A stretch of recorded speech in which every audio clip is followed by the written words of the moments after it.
જ્યારે પણ લીંબુની સિઝન હોય ને ત્યારે લીંબુ છે તે ઓછા ભાવમાં મળતા હોય છે, સાથે જ તે એકદમ ભરપૂર રસદાર પણ મળતા હોય છે, સારી ક્વોલિટીના મળતા હોય છે. તો જ્યારે પણ લીંબુની સિઝન આવે ત્યારે લીંબુને લઈ અને આખું વર્ષ સ્ટોર કરી લેવા જોઈએ, જેથી આખું વર્ષ સારી ક્વોલિટીના લીંબુનો ઉપયોગ આપણે કરી શકીએ. તો આજ ડિમ્પલ્સ ડિશીસમાં જુદી જુદી 3 મેથડ કે રીત તમારી સાથે શેર થશે લીંબુને સ્ટોર કરવા માટેની. તો સૌથી પહેલાં એ જોવાનું કે લીંબુ છે તે બિલકુલ ખરાબ ના હોય. મતલબ ઘણીવાર લીંબુની છાલ લીલી હોય, પીળી હોય, ડઝન્ટ મેટર, પણ લીંબુ પાકા હોવા જોઈએ અને બિલકુલ તેની છાલ ખરાબ ના હોવી જોઈએ. હવે આપણે જોશું પહેલી રીત લીંબુને સ્ટોર કરવા માટેની. તો મેં અહીંયા થોડા લીંબુ લીધા છે તમને બતાવવા માટે. થોડા લીલા છે, થોડા પીળા છે.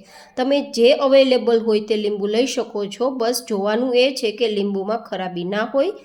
હવે આપણે પહેલી રીત સ્ટોર કરવા માટેની જોશું. તો તેમાં લેશું એક કાચની બરણી. અહીંયા સારી ક્વોલિટીનું પ્લાસ્ટિક પણ લઈ શકો છો, પણ હું રિકમેન્ડેડ કરું છું. પણ જો તમે કાચની બોટલનો યુઝ કરશો તો લાંબા સમય સુધી સારા રહેશે. તો હવે કાચની બોટલને પહેલાં તો બિલકુલ ખરાબ સ્મેલ ના આવતી હોય તે રીતે ક્લીન કરવાની છે. અંદર ભેજ કે પછી પાણી ના હોય તે રીતે કોરા કપડાથી એને લૂછવાની છે અને પછી આ રીતે બધા જ લીંબુને સ્ટોર કરવાના છે. પછી તેનું ઢક્કણ ઢાંકી અને પછી તેને ફ્રીઝમાં રાખી દેવાની છે આ બોટલને. જ્યારે પણ તમારે લીંબુની રિક્વાયરમેન્ટ હોય ત્યારે એક લીંબુ કાઢવાનું અને બાકી ફરીથી તે બોટલને ઢાંકીને ફ્રીઝમાં રાખી દેવાની. અહીંયા ફ્રીઝરમાં નથી રાખવાની, મતલબ આપણે જ્યાં છાશ દૂધ રાખીએ છીએ તે વિભાગમાં આ બોટલને રાખવાની છે. એન્ડ હા, દર 2 દિવસે બધા જ લીંબુ બહાર કાઢી બરણીને કોરા કપડાથી લૂછી થોડીવાર પંખા નીચે રાખીને હવા ખવડાવી દેવાની અને પછી ફરીથી લીંબુને આ જ રીતે સ્ટોર કરી ઢાંકીને ફ્રીઝમાં રાખી દેવાના. દર 2-3 દિવસે આ પ્રોસેસ કરવી જરૂરી છે, તો જ લીંબુ તમારા આખા વર્ષ સુધી સારા રહેશે, નહીં તો લીંબુ ખરાબ થઈ જ જશે. પણ આ રીતે સ્ટોર કરશો તો 1 વર્ષ ખરાબ નથી થવાના. પણ હવે આ એક બરણીમાં ઝાઝા લીંબુ ન સમાઈ શકે, પણ તમારે 2-5 કિલો જેટલા લીંબુને સ્ટોર કરવા છે, તો શું કરશું? તો તેમના માટે આપણે જોશું બીજી મેથડ. તો અહીંયા મેં તમને બતાવવા માટે થોડા લીલા થોડા પીળા લીંબુ લીધા છે, પણ બિલકુલ ખરાબ ના હોય તેવા છે. આ રીતે તેનો હવે ફાડા કરી અને રસ કાઢવાનો છે.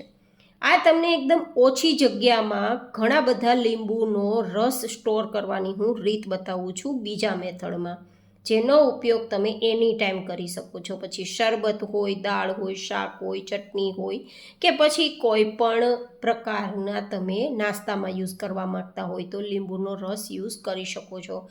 આ રીતે બધા જ લીંબુનો રસ કાઢી લીધા બાદ હવે તેને એકદમ ઓછી જગ્યામાં સ્ટોર કરવા માટે હું તમને બતાવું છું તે બરફની ટ્રે લેવાની છે તમારે, જેમાં આપણે બરફ જમાવીએ ને તે ટ્રે લગભગ ઘરમાં હોય જ છે.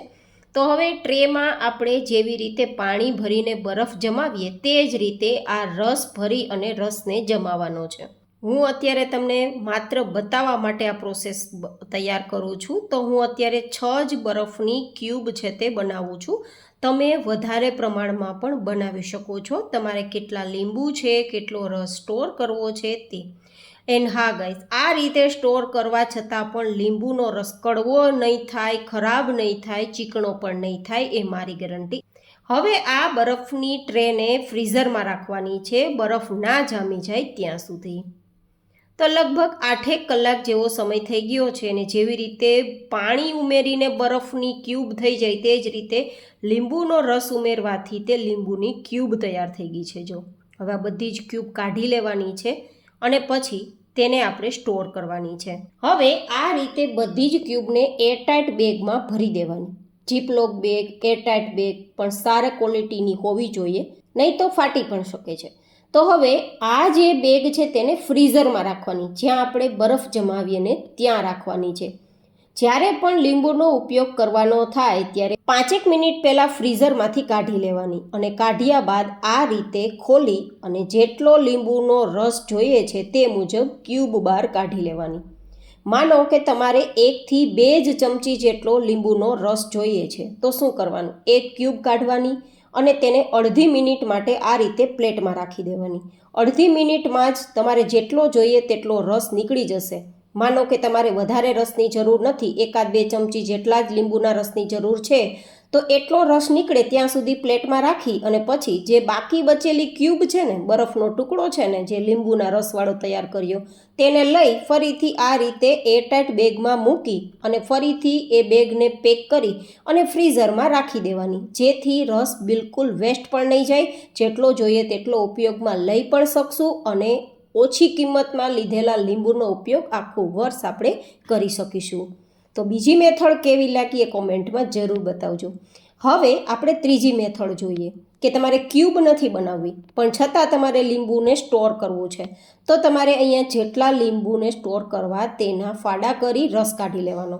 હું અહીંયા 1.5થી 2 કિલોગ્રામ લીંબુનો રસ સ્ટોર કરવા માગું છું, તો મેં વધારે પ્રમાણમાં કાઢ્યો છે અને હું દર વર્ષે આ જ રીતે લીંબુના રસને સ્ટોર કરું છું. એન્ડ બિલીવ મી ગાઈઝ, આખું વર્ષ મીન્સ આ રસ પૂરો ના થાય ત્યાં સુધી રસ ખરાબ નથી થતો, ચીકણો પણ નથી થતો, કડવો પણ નથી થતો. કડવો ક્યારે થશે? જ્યારે છાલ તેની કાચી હશે અથવા બીજ અથવા તેના જે અંદરના છોતા હોય તે અંદર રસમાં ભળી જશે, તો જ તે કડવો થશે, બાકી કડવો નહીં થાય. તો તેમના માટે શું કરવાનું? રસ કાઢી એકવાર ગાળી લેવાનો, જેથી બીજ હોય, છાલના ટુકડા હોય, છોતા હોય તે બધું જ નીકળી જાય અને પછી આ રસને તમારે સ્ટોર કરવાનો. કઈ રીતે સ્ટોર કરવાનો? એ પણ ઓછી જગ્યામાં સ્ટોર કરવો હોય તો શું કરવાનું? તો તેમના માટે લેવાની છે કાચની બોટલ. અહીંયા પ્લાસ્ટિકની બોટલ ન લેતા માત્ર કાચની જ લેવાની છે, તો જ આખું વર્ષ રસ તમારો એવો ને એવો જ રહેશે.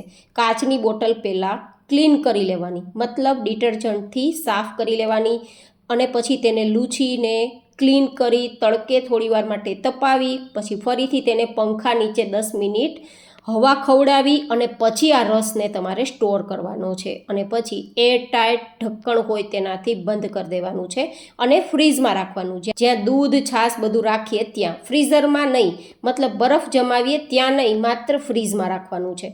જ્યારે પણ તમારે રસનો ઉપયોગ કરવાનો થાય ત્યારે તમારે જે ચમચો કે ચમચી હોય તે પાણીવાળો ના હોય, એ ખાસ જોઈને પછી જ આમાં રસ યુઝ કરતી વખતે ચમચાનો ઉપયોગ કરવાનો.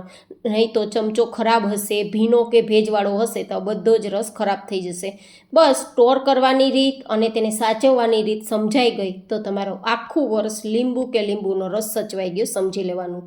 તો મેં બતાવેલી પહેલી મેથડ કે જે બરણીમાં ભરીને લીંબુ છે, બીજી મેથડ કે જે આઈસ ક્યુબ કરેલી છે, એન્ડ ત્રીજી મેથડ લીંબુનો રસ આપણે જારમાં સ્ટોર કરેલ છે. તેમાંથી કઈ રીત પસંદ આવી તે કોમેન્ટમાં જરૂર બતાવજો. ફરી મળીશું એક નવી જેન હેલ્ધી રેસીપી સાથે. ત્યાં સુધી stay healthy and stay happy.